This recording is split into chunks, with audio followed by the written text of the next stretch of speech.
అతడు ఆమె మధ్యలో ఈమె, నారీ నారీ నడుమ మురారి. ఆయనకిద్దరు ఏమండి ఆవిడొచ్చింది. ఇగో ఇసుంటి సినిమాలన్నీ గా ఏపీ పంకపాటి ఎమ్మెల్సీ దువ్వాడ శ్రీనివాస్ సారు ఫ్యామిలీ ఫైటింగ్ ముంగట బలా దూరేనుల్లా. అరేరేరేరే ఏం ట్విస్టులు, ఏం టర్నింగులు. అటు ఈమె ఇటు ఆమె, ఇద్దరికిద్దరు ఆయన నాకే కావాలంటే నాకే కావాలని పట్టుబడతారు. ఇలా స్టోరీ పెట్టి సినిమా తీస్తే మాత్రం సూపర్ హిట్ అవుతుందేమో.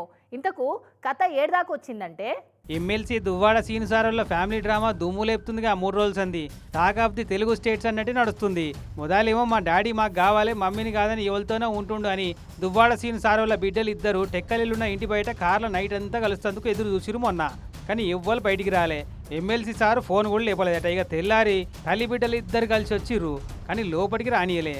నన్ను కాదని మాధురి అంటే ఆమెతో కాపురం చేస్తుండు, ఎట్ట రానియడో చూస్తా, వీళ్ళ సంగతి ఎంతో తేలుస్తా అని ఏకంగా కట్టర పెట్టించి దర్వాజా కట్ చేపించి ఇంట్లోకి పోదామని ట్రై చేసింది. సీన్ సార్ వాళ్ళ ఇంటి ఆమె వాణి మేడం. ఇక అంతేలే బయటికి వెళ్ళి వచ్చిన సీన్ సారు ఆమెను చూసి కొట్ట పోయిండు మీదికి.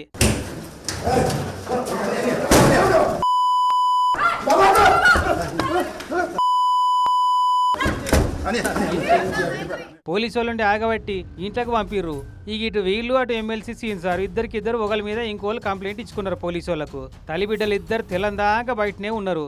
3 పిల్లలు ఉన్నారు కదా, ఆ 3 పిల్లలు ఎవరెవరి పిల్లలు తన క్లారిటీ ఇవ్వమని చెప్పండి. డిఎన్ఏ టెస్టులు కూడా చేయమని చెప్పండి.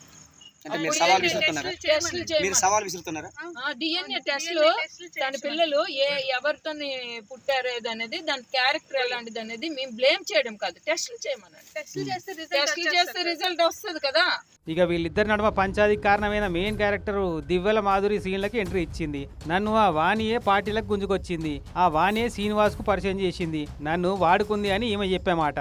ఆవిడకి ఉన్న ఈ పదవి దాహంతో నన్ను ఒక పావులా వాడుకుంది రాజకీయాల్లో. నన్ను వాడుకొని నన్ను ఇలా చేసింది. ఈ 25 yearsలో శ్రీని గారు చాలా మంది లేడీస్తో పాలిటిక్స్లో చాలా మంది పొలిటీషియన్స్ లేడీస్తో ట్రావెల్ చేస్తూ ఉంటారు కదా. చాలా మంది ఎంపీటీసీలు ఉంటారు, ఎంపీపీలు ఉంటారు, ప్రెసిడెంట్లు ఉంటారు, అందరూ లేడీస్ ఉంటారు. ఎప్పుడు చాలా మందితో లేడీస్తో మాట్లాడతారు. మరి అందరు లేడీస్తో మాట్లాడితే నన్నే ఎందుకు ఆవిడ ఇచ్చేయాలి, ట్రాప్ చేయాలి? ఆవిడ నన్ను ట్రాప్ చేసింది, నేను శ్రీని గారిని ట్రాప్ చేయడం కాదు. ఈవిడ నన్ను ట్రాప్ చేసి నన్ను ఒక పావులాగా వాడుకొని ఆవిడ టికెట్ పొందడానికి నన్ను యూజ్ చేసుకుంది ఆవిడ. మరి ఏందయ్యా ఈ పంచాయతీ, అసలు ఏమైంది? ఆమెకు నీకు ఎట్ట చెడ్డది? నడిమిట్లా ఈమెట్లా వచ్చింది అని అడిగితే 5 సార్లు నేను ఓటమి కాంచడానికి కూడా కారణం టికెట్ తను అడగటం.